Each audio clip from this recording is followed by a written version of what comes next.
ruche ne ressemble pas à une autre. Le caractère d'une ruche, il est vraiment donné par la reine. Avec ses phéromones, elle va diffuser des phéromones dans toute la ruche et c'est elle qui va donner un peu le caractère de toutes les ouvrières. Tout le monde pense que c'est la reine qui commande, en fait non. C'est vraiment les ouvrières qui vont organiser toute la ruche, qui vont nettoyer les cellules, qui vont lui dire plutôt de pouvoir pondre ici. Sur 60 000 abeilles, il y a entre 1000 et 2000 faux bourdons. Et eux, ils ne piquent pas.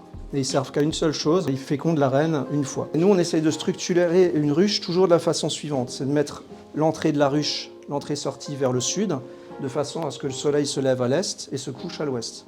Ce qui fait que naturellement, les abeilles, elles vont vivre plutôt au milieu, donc elles vont pondre plutôt au milieu pour que ça reste chaud, parce qu'il faut que ça reste toute l'année à 37 degrés. Et les réserves de miel et de pollen, elles vont les mettre sur les côtés.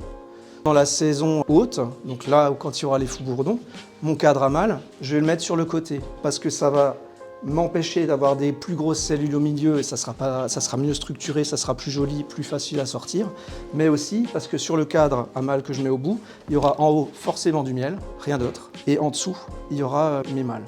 Ce que j'utilise pour récolter le miel, c'est le chasse-abeilles. En fait, elles mettent à peu près 12-13 heures à comprendre qu'elles peuvent remonter. Après, tu enlèves les hausses, tu vas à la miellerie, tu dois sortir chaque cadre, désoperculer, le mettre dans la centrifugeuse, centrifuger,